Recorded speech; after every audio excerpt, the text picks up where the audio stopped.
Hello hello hello मेरे प्यारे दोस्तों, कैसे हैं आप लोग। उम्मीद होगा अच्छे होंगे। मज़ेदार तरीके से इसका लेक्चर नंबर 1 देख के आ रहे होंगे। आज हम लोग lecture number 2 subject math the use of coordinates का लेक्चर नंबर 2 को स्टार्ट करने जा रहे हैं। लेक्चर नंबर कितना को 2 को स्टार्ट करने जा रहे हैं, जिसमें हम लोग कौन सा बुक को देख रहे हैं? गणित मंजरी न्यू एनसीईआरटी को देख रहे हैं। ठीक है, पुराना एनसीईआरटी तो नहीं देख रहे हैं, न्यू एनसीईआरटी जो सीबीएसई ने जारी किया है, उस एनसीईआरटी को हम लोग आज क्या देखने वाले हैं, समझने वाले हैं। और इससे पहले आपको जो भी बताया गया था समझ रहे कि पुराने एनसीईआरटी या फिर बेसिक को बताया गया था। आज की इस वीडियो में हम लोग क्लास 9th के समझ जाइए तो न्यू एनसीईआरटी का इंट्रोडक्शन पार्ट भी देख रहे हैं। और इस इंट्रोडक्शन पार्ट में कुछ फॉर्मूला को देखने वाले हैं। क्या देखने वाले दोस्त? कुछ फॉर्मूला को देखने वाले हैं जो हमारा एनसीईआरटी के एक्सरसाइज में क्या देगा, काम देगा दोस्तों। चलिए आज हम लोग इस लेक्चर को स्टार्ट करते हैं, जिसमें हम लोग को पहली चीज लिखें डिस्टेंस बिटवीन 2 पॉइंट्स को। इससे पहले हम लोग लेक्चर नंबर 1 को रिवीजन कर लेते हैं फटाक से। हम लोग बताएंगे इस एक्सिस को बोलते हैं वाई एक्सिस और इस एक्सिस को बोलते हैं एक्स एक्सिस। इसको बोला जाता था हॉरिजॉन्टल लाइन, इसको बोला जाता था वर्टिकल लाइन, इसको बोला जाता था एब्सिस और इसको बोला जाता था ऑर्डिनेट। इस पॉइंट को बोला जाता था ओरिजिन। इधर जो साइन होता था प्लस का साइन होता था, इधर जो होता था माइनस का साइन होता था, इधर जो होता था प्लस का साइन होता था, माइनस का साइन होता था। इसको पहला को पॉइंट फर्स्ट पॉइंट बोलते थे, दूसरे पॉइंट बोलते थे, थर्ड पॉइंट बोलते थे, फोर्थ पॉइंट। फर्स्ट क्वाड्रेंट में आपको बोलते हैं इसका साइन होता है प्लस प्लस का होता है। सेकंड क्वाड्रेंट में आपको बोलते हैं माइनस प्लस का होता है। थर्ड क्वाड्रेंट में बोलते हैं माइनस प्लस का होता है। फोर्थ क्वाड्रेंट में आपको प्लस प्लस का होता है, चलो प्लस माइनस का।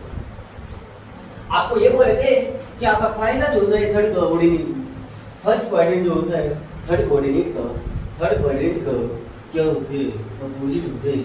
और सेकंड क्वाड्रेंट आपका फोर्थ क्वाड्रेंट का क्या होता था दोस्तों? अपोजिट होता था, है ना। इसका मतलब फर्स्ट क्वाड्रेंट थर्ड क्वाड्रेंट का अपोजिट था, और सेकंड क्वाड्रेंट कौन सा क्वाड्रेंट का अपोजिट था? थर्ड क्वाड्रेंट का, फोर्थ क्वाड्रेंट का अपोजिट था।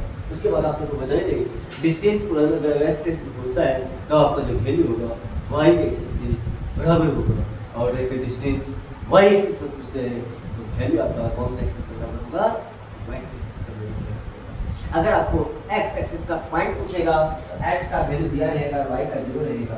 अगर y एक्सिस का पॉइंट पूछा जाएगा, y का वैल्यू 0 रहेगा, x का वैल्यू 0 रहेगा, y का वैल्यू दिया रहेगा, है ना। यहाँ तक हम लोग क्या चुके थे, पढ़ चुके थे। आज हम लोग लेक्चर नंबर 2 को स्टार्ट करते हैं। और लेक्चर नंबर 2 में आज कुछ फॉर्मूला के बारे में समझेंगे। क्या समझेंगे दोस्त? कुछ फॉर्मूला के बारे में समझेंगे। और जो पहला फॉर्मूला है डिस्टेंस बिटवीन 2 पॉइंट्स का, क्या है? डिस्टेंस बिटवीन 2 पॉइंट्स जो पहले क्लास 10 में हुआ करता था, जो पहले कैसे हुआ करता था दोस्त? क्लास 10 में हुआ करता था। अब क्लास 9 में दिया जा रहा है। क्लास 9 में देखिए डिस्टेंस बिटवीन 2 पॉइंट्स।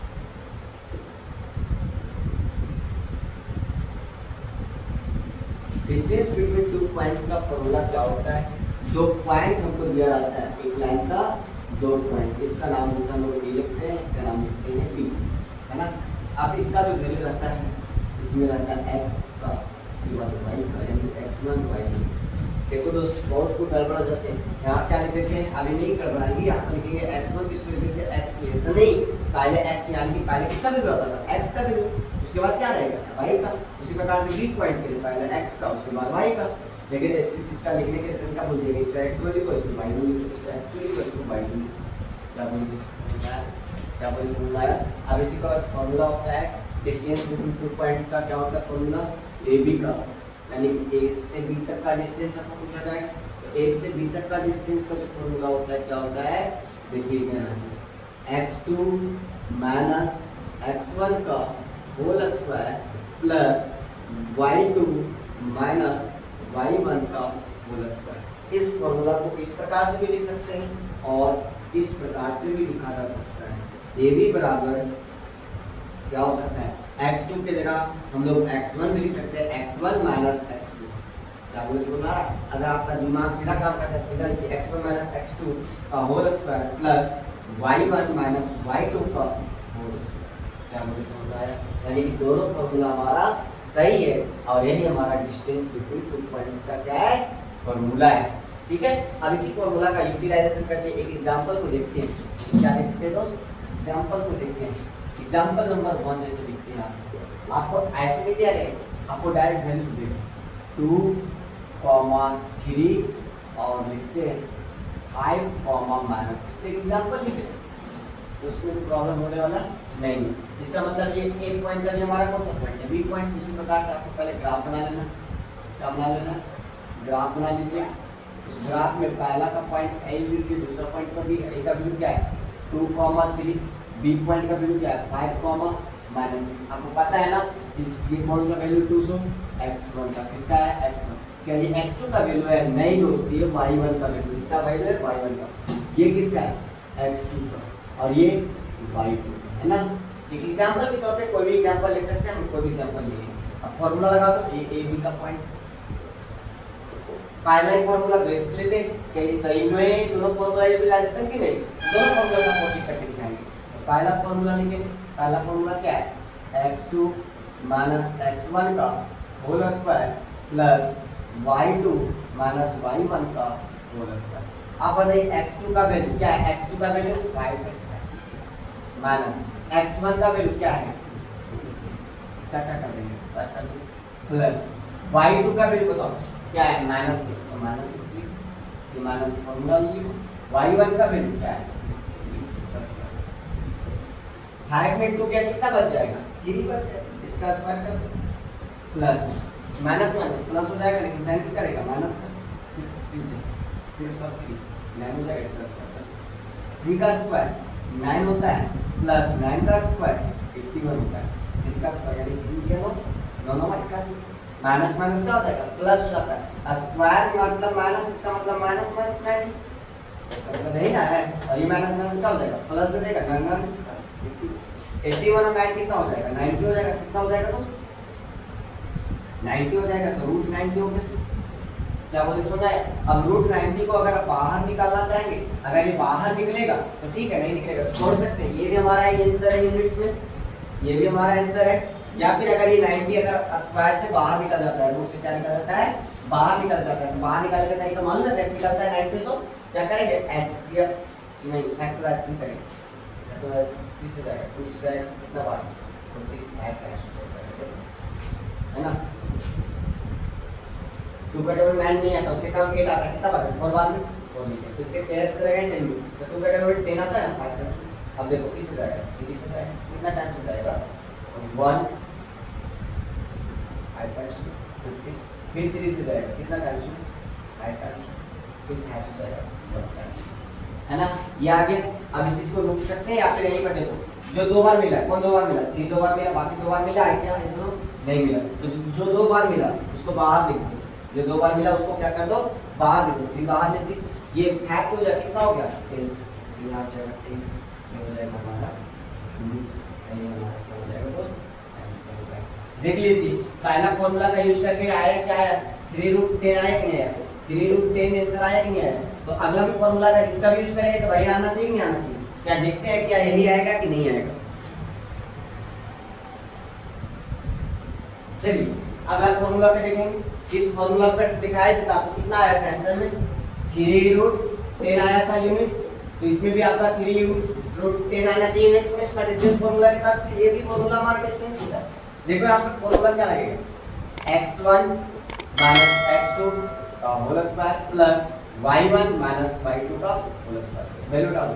x1 की जगह वैल्यू बैठाएंगे 2 को, माइनस x2 की जगह वैल्यू बैठाएंगे 5, इसका टर्म जाएगा स्क्वायर हो जाएगा प्लस y1 की जगह वैल्यू बैठाएंगे y1 का वैल्यू 3, ये माइनस फार्मूला वाला है ना, ये माइनस 6 का वाला फार्मूला वाला, माइनस y2 का वैल्यू देखो यहाँ पर -6 है, -6 ठीक है।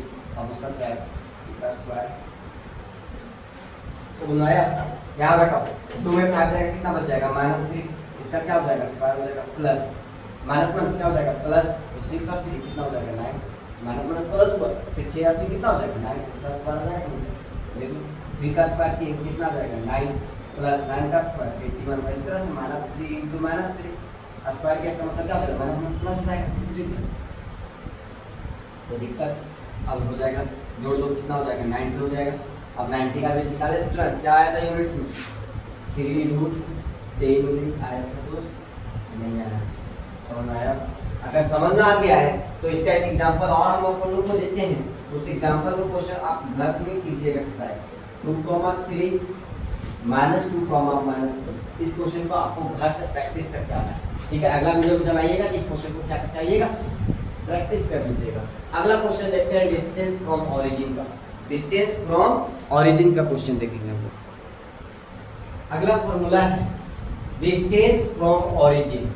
अगर डिस्टेंस फ्रॉम ओरिजिन यानी कि ओरिजिन से अगर कोई डिस्टेंस पूछा जाए, ओरिजिन से अगर कोई डिस्टेंस पूछा जाए तो इसका फॉर्मूला होता है डायरेक्ट दोस्त x² प्लस y²। क्या होता है इसका अगर डिस्टेंस पूछा जाए? जैसे अगर हम इस पॉइंट का ओरिजिन का पॉइंट O मान लेते हैं, इसका नाम भी दे देते हैं यानी कि O है। क्या आपको समझ आया? O है यानी कि O से A का डिस्टेंस पूछा जा रहा है, यानी कि ओरिजिन से आपका किसका डिस्टेंस पूछा जा रहा है? एक पॉइंट का, है ना? तो इसका फॉर्मूला क्या हो जाएगा x² प्लस y² हो जाएगा। अगर एग्जांपल के तौर पे देखा जाए तो यहाँ पर अगर आपको डायरेक्ट लिख दिया जाए ओरिजिन का वैल्यू आपका दिया रहेगा 0,0 लिख दी और दूसरा पॉइंट लिख दी मान के चलो 2, क्या बोले समझ में आया? ओरिजिन का वैल्यू 0,0 और अगला पॉइंट आपका क्या लिखा हुआ है 2,3 यानी कि ओरिजिन का वैल्यू 0 यानी कि O का वैल्यू क्या है 0 और A का वैल्यू क्या है 2,3। तो डायरेक्ट फार्मूला में बैठा देंगे क्या हो जाएगा 2 का वैल्यू मिटा डायरेक्ट 2 का स्क्वायर प्लस y का वैल्यू क्या है 3 का y², 2 का स्क्वायर क्या हो जाएगा 4, 3 का स्क्वायर 9, 9 को कितना हो जाएगा 30। आई हमारा क्या हो जाएगा यूनिट्स हो जाएगा ओरिजिन का। इसका हो जाएगा दोस्त यूनिट्स हो जाएगा किसका ओरिजिन का, ठीक है? जब ओरिजिन से कोई डिस्टेंस पूछा जाए यानी कि x का वैल्यू और y का वैल्यू अगर 0 है तो डायरेक्ट इस फार्मूला पर लगाइए और 13 यूनिट्स जाएगी, ठीक है? आप इसमें 13 यूनिट्स आएगा, अगला नंबर चेंज रहेगा 13 यूनिट से ज़्यादा होगा। अगर यहाँ पे नंबर चेंज होगा तो अगला आंसर आएगा। तो ये अगर रहेगा ओरिजिन से तो इस प्रकार से। अगर ओरिजिन का ये क्वेश्चन एक एग्जांपल आप लोगों को दे दें तो बना लीजिएगा 6,8 दिए हैं, आप लोग इस क्वेश्चन को ट्राई करके आइएगा। चलिए अगला क्वेश्चन देखते हैं हम लोग midpoint of line segment का।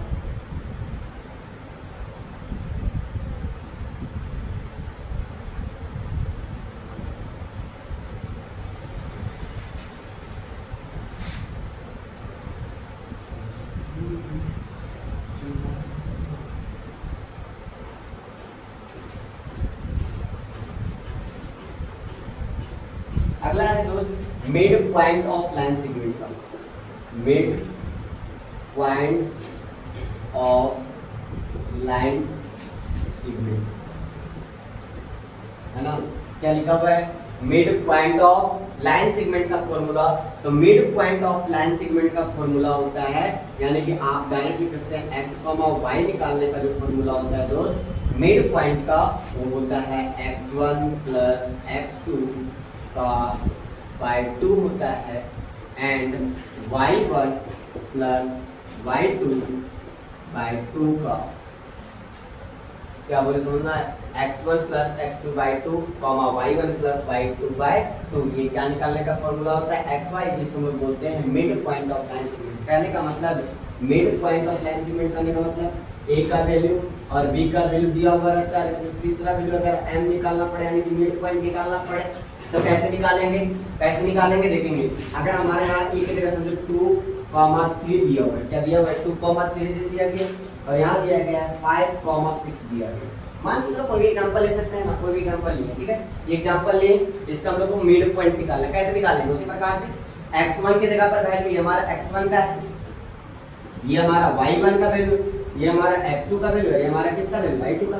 तो x1 की जगह वैल्यू बैठाएंगे 2 प्लस y x2 के जगह वैल्यू बैठाएंगे 5/2। क्या बोल समझ में आया? कॉमा y1 का वैल्यू 3 प्लस y2 का वैल्यू 6/2। देखो 5/2 कितना हो गया 7/2, 6 3 कितना हो गया 9/2। यही हमारा फाइनल आंसर लिख सकते हैं, यानी कि मिड पॉइंट जो आया इसका मिड पॉइंट जो आया क्या आया 7/2, 9/2 ये आया। अगर आप ये भी आंसर लिख सकते हैं या फिर इसको डिवाइड कर देंगे तो आपका जो वैल्यू आएगा क्या आ जाएगा, डिवाइड करने के बाद 2 को 7 से डिवाइड कीजिएगा तो 3.5 आएगा और जब 2 को 9 से डिवाइड कीजिएगा तो 4.5 आएगा। यानी कि ये भी आप आंसर को यहाँ पे मिड पॉइंट में आप लिख सकते हैं 5.5 और 4.5। दोनों आंसर हमारा क्या है, सही है।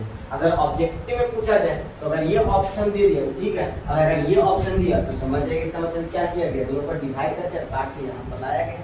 यही हमारा क्या है, midpoint of line segment. अगला देखेंगे मिरर इमेज, और यही हमारा लास्ट कॉन्सेप्ट होने वाला है। इस अगला कॉन्सेप्ट है मिरर इमेज का। कौन सा कॉन्सेप्ट है बाबू साहब, मिरर इमेज का। किसका कॉन्सेप्ट है, मिरर इमेज का। कैसे देखेंगे मिरर इमेज का कॉन्सेप्ट को, देखिए अगर आपके पास पॉइंट दे दिया गया है 2,3, 2, इसका मतलब आप बता सकते हैं कि 2 और 3 कहाँ खड़ा है। 2 यानी कि एक्स एक्सिस यहाँ पे है ना, और y3 यानी कि यहाँ पे।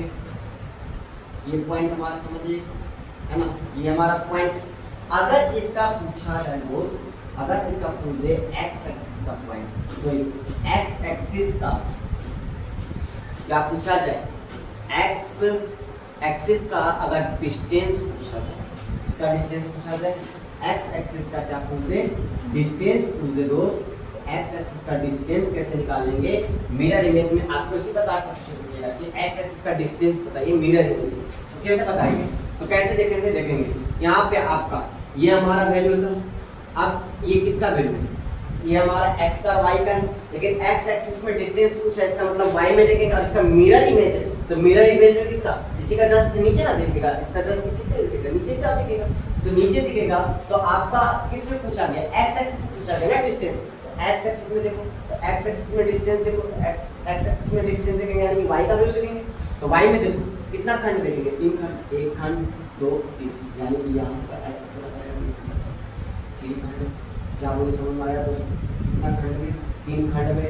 यही चीज का वैल्यू उल्टा हो जाएगा, क्यों हो जाएगा, आप बताओ इसका वैल्यू क्या होगा, x का वैल्यू 2 हो जाएगा, y का वैल्यू क्या हो जाएगा -3। इससे पूछा जाएगा अगर x एक्सिस में डिस्टेंस पूछा तो, अगर वही चीज y एक्सिस में डिस्टेंस पूछा तो क्या होगा, y एक्सिस का डिस्टेंस पूछा जाए तो क्या होगा, y एक्सिस का डिस्टेंस पूछा जाएगा यानी कि x का वैल्यू देखेंगे, तो x में देखेंगे इधर का वैल्यू होगा, इसका मिरर इमेज में, तो मिरर इमेज इधर ना बनेगा, इसका इधर बनेगा, तो कितना खंड था, 1 2 खंड, यानी कि 1 खंड 2 खंड यहाँ पे हो जाएगा, इसका क्या हो जाएगा, इसका मिरर इमेज। और इस प्रकार से आपका इसमें देख रहे हैं, इसमें देख रहे हैं x एक्सिस में देख रहे हैं, यानी वही चीज आ जाएगा, इसका क्या हो जाएगा यहाँ पे, क्या हो जाएगा -2, क्या हो जाएगा दोस्त, अगर y एक्सिस का x एक्सिस का डिस्टेंस पूछा जाए मिरर इमेज में तो क्या हो जाएगा 2, -3। अगर यही चीज y एक्सिस में मिरर इमेज का डिस्टेंस पूछा जाए तो क्या हो जाएगा -2, 3। यानी कि इस पॉइंट से लेकर हमको x एक्सिस में भी देखना है, y एक्सिस में भी देखना है। क्या बोले समझ में आया, अगर किसी चीज का मिरर इमेज पूछा था ये बन जाता, क्या बोले समझ में आया, ये बन जाता है किसका, अगर ये किसका है, पॉइंट है, इसका अगर हमको पूछा जाता x एक्सिस का डिस्टेंस, इसका डिस्टेंस x एक्सिस का डिस्टेंस, तो y में देखते ना, इसका जस्ट नीचे देखते तो इसका वैल्यू इधर का हो जाता, और अगर y में पूछता तो इधर हो जाता। क्या बोले समझ में आया, इसी को बोलते हैं मिरर इमेज। अगला हम लोग मिलेंगे एक्सरसाइज को लेकर एंड प्लस एग्जाम्पल को लेकर अगले वीडियो में मिलेंगे। तब तक के लिए दोस्तों जय हिंद जय भारत, और अच्छे तरीके से आप पढ़िए, मेहनत कीजिए, और ज़्यादातर अबर का एग्जाम के लिए फाइनल हो या फिर ऐसे मन हो आप ईयरली हो, जो भी आपका एग्जाम हो, उस एग्जाम के लिए आप एनसीईआरटी को ज़्यादा तैयारी कीजिए। एनसीईआरटी जितना प्रैक्टिस हुआ रहेगा, अबर का एग्जाम में ज़्यादातर चांसेस है कि एनसीईआरटी से ही आएगा, आरएस आरडी से कम चांसेस है। आपका मतलब आरएस आरडी से आएगा 10%, 20%, 80% एनसीईआरटी का क्वेश्चन पेपर रहेगा दोस्तों, क्योंकि जब सीबीएसई बुक चेंज करता है तो क्वेश्चन का पैटर्न जो हो जाता है ज़्यादातर जो बेस हो जाता है एनसीईआरटी बेस हो जाता है, एनसीईआरटी के बुक के बेसिस पे क्वेश्चन को बना दिया जाता है। तो ज़्यादा मेहनत अवर इस वर्ष आप 2026-27 सेशन के लिए स्टूडेंट जो भी हैं वो ज़्यादातर एनसीईआरटी को फोकस कीजिए, और हर एक एक्सरसाइज हर एक एग्जाम का क्वेश्चन को प्रैक्टिस कीजिए। तब तक के लिए मिलते हैं अगले वीडियो में, तब तक के लिए जय हिंद जय भारत।